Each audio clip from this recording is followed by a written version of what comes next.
let's hear a rotation that you were on. Were you ever hit by a car? I've been hit twice. So you've been hit twice, which would probably be a big reason why you started in TFO. So the last time I was hit, I mean, luckily they weren't bad, but the last time I was hit, I had was with me, a buddy of mine. He was training. Actually, I was training him, and we had I think it was a AAA customer. We had put the AAA customer in the back of my truck, and it was on the off ramp.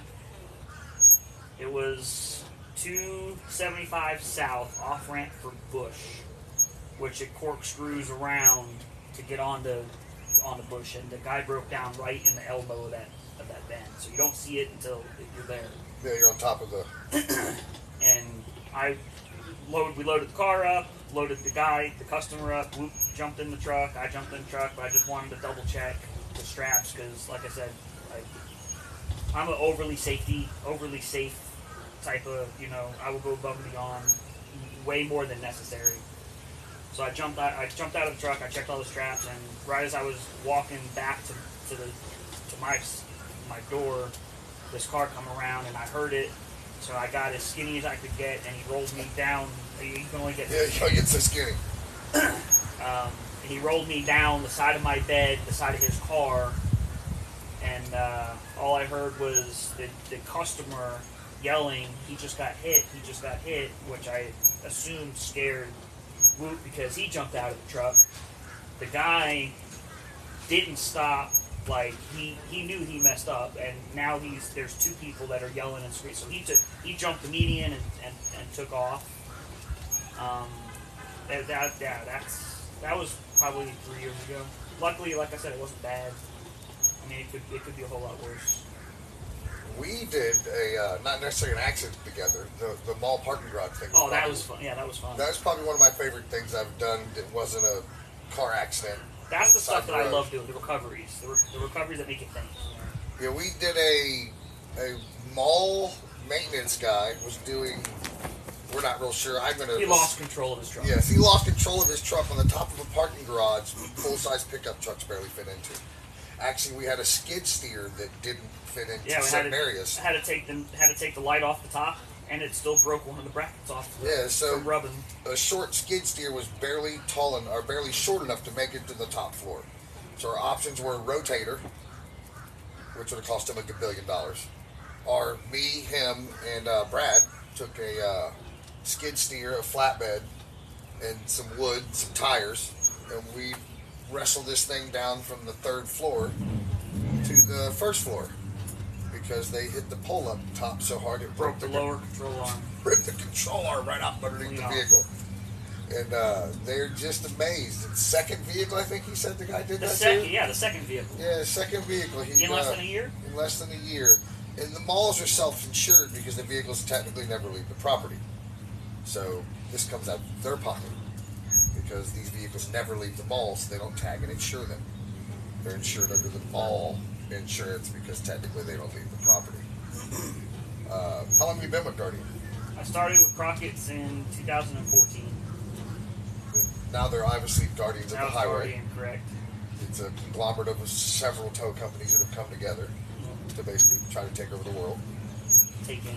Yeah, they're fastly doing it. So, I mean, hey, when you're good at what you do, it's hard to run from Georgia to Miami and not see a dozen Guardian trucks in between. Well, I know that they were the powers that be were. I think the company's goal was to be able to provide a truck anywhere in the entire state of Florida to any client within 90 minutes.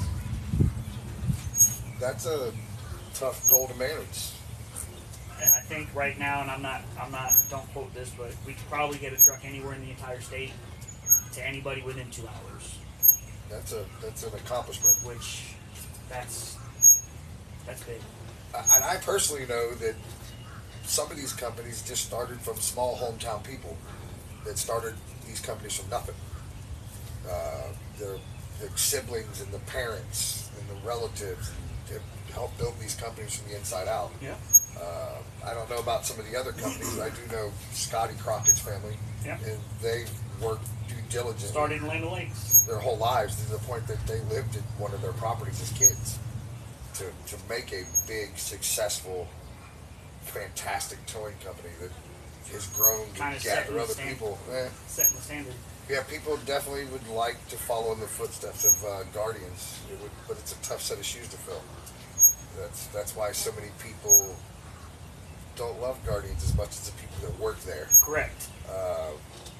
They're a fantastic company when it comes to providing service and equipment, but it's hard to compete with them, so that hurts other people's feelings.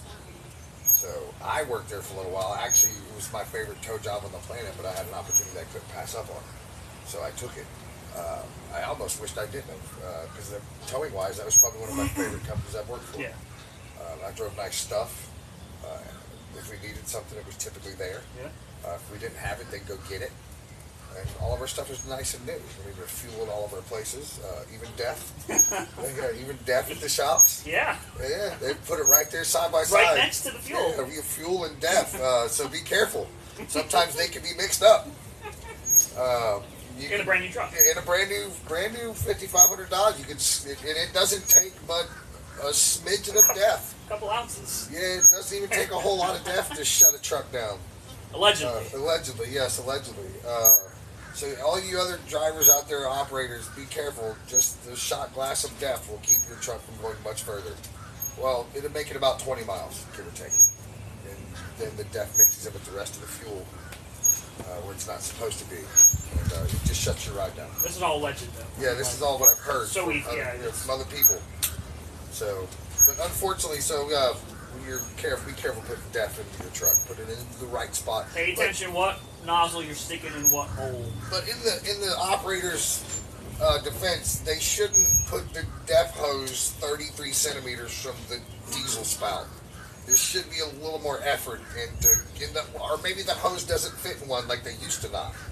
Like now, when I come up driving originally, diesel nozzles are so big you couldn't stick them in a car. Right. They only fit in a commercial vehicle. Now you can go to gas stations and use a green gas nozzle. Green used to be diesel. Yeah, green was diesel. Now where the fuck did that come from? What happened? I mean, we work 12, 20 hours at a time. We're tired sometimes. You get out, you see green, the next thing you know, you put gasoline in a diesel vehicle. We should fix that gas station.